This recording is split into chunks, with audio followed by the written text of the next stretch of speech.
Today we'll be talking about the most important things going on right now in Escape from Tarkov, from those that have just happened to our biggest ever event coming up in the near term, as well as numerous changes that are in the pipeline that you need to know about. Now this is Future Giga cutting in here already because I was going to release this video yesterday, but Nikita dropped a very controversial post onto Twitter regarding a new reworked realistic non-linear aiming model that they are looking to output at some point in the future. This thing has had almost universal outcry from, I would say, 95% of the community, from the realism guys all the way through to the uber mega shift W chads, because let's be honest, it doesn't really look very good. And the biggest problem about this is that although it might look kind of cool, when you're actually trying to use your gun and you press right click, you just want it to do what you told your character to do. You don't want it to do some other movement that's unrelated to your mouse, and having the gun dip down and then pull back up again, even on high ergo guns, it just doesn't make any sense. Even if this was realistic, which a lot of people have argued that it isn't, realism and immersion are not the same thing, and realism can make the game unimmersive if it means the character is doing things that you didn't actually tell it to do, because it doesn't feel like you're connected to the character and the world. Now Nikita did say that they were going to refine this and put it on ETS, and he did do a follow-up post as well, I think simply because of the amount of outcry that this has got, where he says that he understands the concerns that people have had. It's going to go through multiple rounds of testing, and we'll just see how it ends up before implementing it into the base game. So it's not like they're just going to smash this thing in, but I've very rarely seen the community this one-sided on a topic. It's only happened a few times in the past. My personal opinion on it is that this wouldn't necessarily be too bad if they replaced the overswing system with this system instead, because overswing already makes guns feel pretty bad. This is the situation where you have too much weight and not enough ergo on your weapon, and when you ADS, the gun overshoots the target aim point and then resettles back down again. If they replace that system specifically with what he's shown in the video, then I wouldn't necessarily have too much of a problem with it, but I think they should leave the medium and high ergo guns as they are. Before we continue, I have a little surprise for you all. Yes, I have just launched my own merch. The website has just gone live over on Fourth Wall, and they are such a fantastic partner. The clothes are of a really good quality. I've got a couple of samples and they feel amazing, which is what I was looking for. I didn't want to do anything like a token effort, and I feel that most merch actually kind of sucks. So it's taken me years to finally figure out exactly what I want to do. So we have 3 designs, iconic locations around Tarkov, but stylized in a way that actually look cool out in public. It's a great way to help support the channel and get something cool back in return. As you're probably aware by now, this channel is basically just me. Outside of help with some of the shorts from Terra on the podcast, I edit all of my own long form stuff, and this channel is just me. There's no producers or long form editors or anything like that. So I really do rely on your support to make the content that I do. So thank you all very much. I've got 3 designs at the moment, which is Reserve, Lighthouse and Interchange. And I've also got some other ideas for the next coming months. But if you've got ideas of your own, then please feel free to send them in, because I'm all ears. I'll put a link down below, which is probably easy to click on, but it's gigadrip-shop.fourthwall.com. So go and check it out and see what you think. With that said, let's get back to the video. So what has happened right now is that BSG have fixed the raid matching timers. What they've done, and the biggest change they seem to have made, is spinning up raid servers beforehand. What used to happen is when you pressed ready, it would then match you up with other people who want to play at the same time on the same map, and then once it gathers everybody, it would then spin up a game server and place you all into it. It turns out that a lot of the loading time was related to this server having to be started, so what BSG are doing now is they're spinning up raid servers beforehand, and then when the matchmaking happens, they're placing people straight into them. Sounds relatively simple in theory, but it's probably one of those things that in practice was much harder to achieve than you would think naively. Either way, this has dramatically reduced the amount of time sitting around waiting to load into raid, and I did take from one of my recent streams just a little snapshot of the different raid times I had. Every single time that I wanted to get into woods, I was in under 2 minutes. I was also in under 2 minutes into customs, and then I had a couple of longer ones on interchange, which was 2 minutes and 46 seconds. Shoreline was the longest because I had some delayed matching on one of them, which was 4 minutes and 19, and then the second Shoreline raid I played was 2 minutes and 35. So as you can see here, given that we can usually expect to spend somewhere between 4 minutes and 6 minutes waiting in the queue and getting into the game, I think it's safe to say that we've seen at least a 50% reduction in matching time, if not more. Clearly this is amazing for quality of life, and I would say that it's affecting the way that I'm playing the game already. You load into Lighthouse and you need to do something up at the road camp. Well, you've spawned in at Southern Road and you have to slog through the entire map. Usually, in the past, I used to just go and play the raid out because I really didn't want to leave straight away and then sit through another 6 minutes matching, ending up being 15 minutes before I actually get to play the game. Now, if there's a good chance that I'm going to get back in 2 minutes, I can easily just leave out of Southern Road and then just spawn in again. Really long matching times is one of the top 3 reasons why people move away from PvP and go onto PvE instead, along with cheaters and wipes. And with 2 of those things fixed, the matching time and the wipes, the fact that your permanent account is not going to be wiping anymore, and that's going to be moved out to seasons. We'll talk about this in a moment. 2 of these things are now gone. Now BSG just needs to solve the cheaters issue. Easier said than done. But PvP is so much more playable now that you can get into raid quickly. The second thing we need to talk about that is happening right now before we move on to the future plans is the bosses. So currently bosses spawn in at a 75% chance. It is pretty high, which is good for the game. I think we're in the perfect time of the wipe to have high spawn chances for bosses because you want to meet them fairly regularly and you don't want to make the boss kill quests obnoxious to complete. However, it looks like BSG have brought back the 100% bosses on rotation that we've seen before. They started on customs and moved over to interchange, and then it stopped for a little bit. But this morning, Reserve has appeared with 100% boss spawn chance for Gluhar. You can tell that the map has 100% boss spawn chance because when you go to the map screen, it has a little red skull next to that map. That's how you know that the bosses are spawning in every single raid on that particular map. So if you do have boss quests to complete, then look out for that notice over on social media or just in the game itself, and then go and do some raids on that map because you're much more likely to meet the boss there. So this leads us on to what is coming for Escape from Tarkov, and the thing that we're in the middle of at the moment, which is probably messing up my content more than anybody else's, is the weapon attachment balancing rework. As they said in their tweet, 1.0.2.5 brought significant changes to weapon attachments in EFT, and they were split into several stages. So we've seen the first one already, which was the adjustments to grips, mags, muzzle devices, and buttstocks, which have flattened out a lot of the performance across these things. Some guns weren't really that affected, but pretty much the overwhelming consequence of this is that most guns that were meta before just have more recoil now, and heavy guns that were kind of on that balance of recoil and ergo now are just really difficult to use. Either the recoil is much worse than it was before, or the ergonomics is not possible to get into a good environment whilst getting recoil low at the same time. Under this iteration, they are gathering feedback and fixing bugs, and they've said they're going to be changing some of the gunsmith tasks as well, which I'm probably going to have a look at some point, but I want things to settle down before I do. But this isn't the end. BSG are going to change the stats of barrels and handguards next, aligning with the new approach, which does seem to just be flattening the performance of these things across the board. I am a little concerned that this is going to reduce the amount of power that the progression system has in the game, with the caveat that since the recoil rework that was done actually quite a while now, most guns are relatively controllable. But the problem is that if one attachment isn't that much better than any other, then it means that the prices aren't really that much different, and it makes looting people's guns just kind of boring. So keep an eye out for when I post something about the next stage, because no doubt I'm going to have to go through and do a deep dive investigation like I did on the first set. They mentioned that they're also going to be addressing some of the base stats of the guns too. These are kind of the ones that I was talking about before, where the recoil can be relatively high. So this is 7.62, 39, 51 and 54R. Just anecdotally, I was trying to use the 308 AK yesterday, and that gun is significantly worse than it was previously. It's impossible to get the recoil down below 100 now, and it used to sit around the mid-80s. I don't think this is necessarily the worst balancing decision because those guns fire some of the best bullets in the game, but we're just going to have to see what BSG do going forwards. The final 2 parts of this plan is to revise the prices and the unlock conditions for every attachment, because we're in a very weird situation right now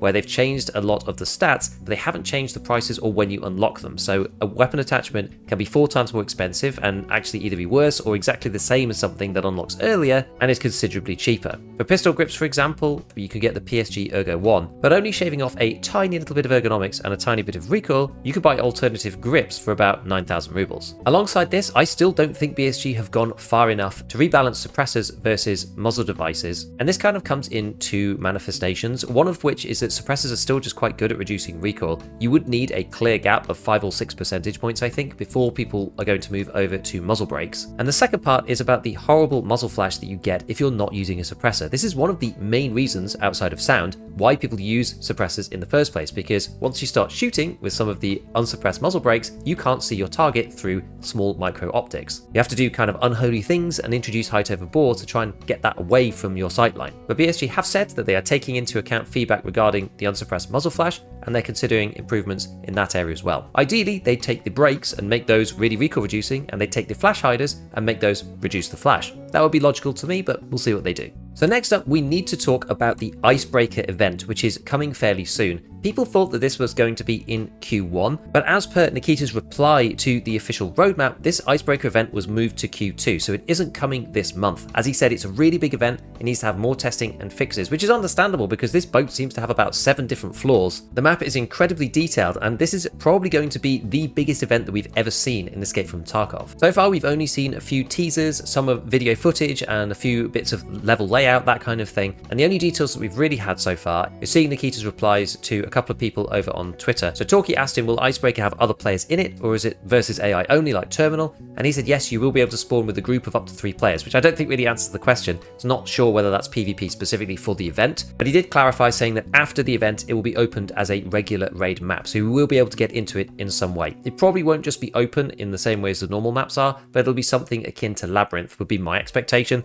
where you have to go and do a thing and get a key card and go in and it's a special raid. You probably have to transit from somewhere else, but all of this will become clear when it drops in April and onwards, depending on exactly when they get everything finished. As well as this, we actually have a new boss coming too, which is on the roadmap for Q2. There's been some speculation about where this might be, whether it's on streets or somewhere else. The only map that doesn't have a boss at the moment is Labs, and technically Ground Zero, because I don't think Kollontai can spawn there anymore. So maybe they're moving Kollontai away from Ground Zero, they'll put another boss there, or they'll add a Labs boss of some kind. But currently the details are really, really light. Both of these things appear to be coming in Q2, but what does seem to be coming this month, at least it says Q1 on the Arena roadmap, is a new battle pass coming over on Arena. I have to say I probably stopped playing Arena as much as I did because there's nothing really to grind. You have to grind up to get these battle pass points, then buy these ref crates which you can then roll for items, and the last two are on such a low chance I've kind of given up. But with the new battle pass and a new tactical map, I'm probably going to be going back to Arena a bit, and as it says Q1, that means it's probably going to be coming in the next couple of weeks, or at least that's how I interpret it. Interestingly, there's a new PvE mode that is currently under construction for Arena called Overrun, which was revealed in the community digest for the Arena Q&A. I'm assuming this is going to be the infinite waves of scavs and raiders and bosses and whoever else that they did tease a long time ago, so we'll be looking out for that, but there doesn't seem to be any timeline on it right now. The other thing that we can look out for in Q2 is some extra stuff for EOD. The long-awaited exclusive clothing and dog tags for EOD owners are in the works, and I believe are scheduled for Q2.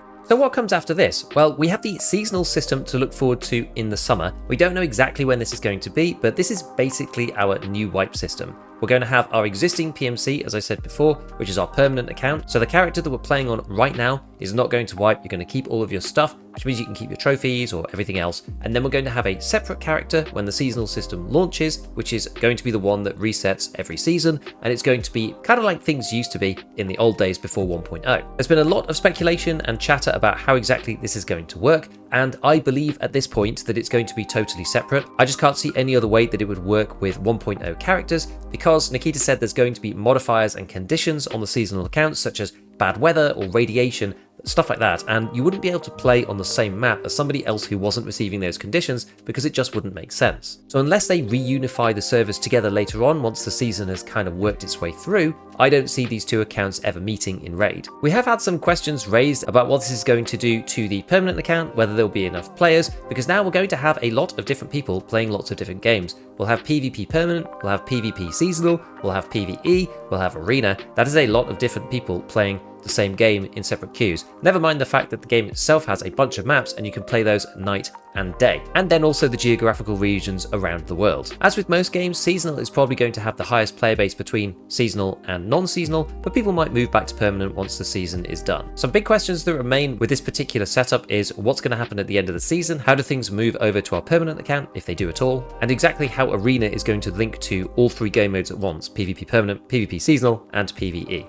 I think they'll just add another switch to allow you to move things into whichever account you like, but we'll have to see. As well as this seasonal account, we also know that BSG have got plans for PvE Prestige. Right now it is connected to PvP, so you can't prestige in PvE, and if you do prestige in PvP, then you get prestige in PvE at the moment. Splitting those out I think would be good. Originally they were being really stubborn about it and didn't want to separate it, but I do think it makes sense. I don't think it really matters if PvE people want to prestige. There's a pretty big split in the player base anyway between these two game modes. We've also got some really big story missions to come. We know that with 1.0 a lot of the story is fleshed out, but Nikita wanted to add some more as well. We've got a couple called Pighead and Lady of the Heart that he mentioned on the last Tarkov TV, and there's a new location which is maybe to do with these as well called End of Line, and we've seen screenshots for this too. Looks like a lot of tunnels and underground areas, so we're going to be looking out for this if you are really a story focused player and you've gone through and done a lot of the 1.0 content, which I actually haven't yet because I've been focusing on Kappa, but I'm nearly done, so I will be starting that very soon once I find a Willer's wallet. Finally, to leave the best till last, we have the technical stuff as well. DLSS 4.5, which was on the roadmap before for a future patch, has actually arrived already, so we now have DLSS 4.5 in the game. What this means means is that if you're using DLSS, you can swap between different profiles.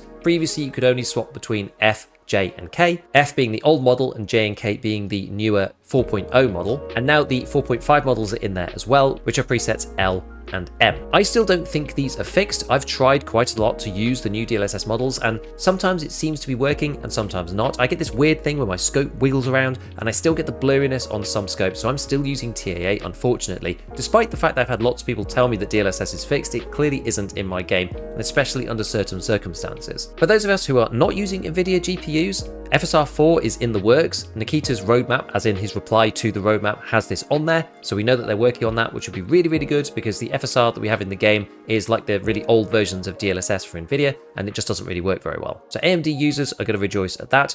And then we've also got the culling system, which is coming for the roadmap too, which I'm really excited about, because one of the reasons why I don't like playing customs right now is that there's a glitch in the middle of the map, and something there around this particular building causes the entire thing to just go down to super low FPS, and I can even get down into the 50s despite having over 110 elsewhere on the map by looking at this one building. I don't even need to use a scope. It's so dreadful. So hopefully this gets bundled in with the culling system fix that they're going to do, and they manage to make customs much better than it is right now, because currently it sucks and I basically have to fight away from this building if I want decent frame rate. The final part, which I guess is kind of to do with the game loading stuff that they've already put in, so they're probably working through this logically, is the RAID reconnect system. At the moment, if you get a 10-second disconnection on your internet, boots you out the game, boots you out of the entire thing all the way back to the menu, and you have to load the entire map and everything right from scratch, and it can take ages. Nikita wants to change this from a couple of minutes down to the order of seconds, so we'll see when they put this in, but that'll be very, very good for those of us who don't have the most stable and perfect internet. So surprisingly, in Tarkov 1.0, there is actually a lot to look forward to. I'm personally going to be keeping a very keen eye out on these gun balancing that they're going to do, because this is going to affect a lot of the weapons, and I'm still kind of reeling and coming to terms with what they've done in the first iteration already. But I think a lot of people are really looking forward to this icebreaker event. I think that's going to be the next really big crucial turning point in EFT's popularity, where a lot of people come back to play it, because this thing is slated to be absolutely huge and really, really big. In the far future, don't forget that they have big plans for the Zombies event too for Halloween, because Nikita said it was one of his favorite events, and it's something that they were putting a lot more resources into it this time, because it worked so well last time and they actually didn't do that much for it. So we're going to keep our eye out for that one as well later on in the year. So do remember to go and visit the newly launched merch store over on Fourth Wall using the links in the description. Otherwise, as usual, big shout out to all my patrons, and as always, have fun in your raids.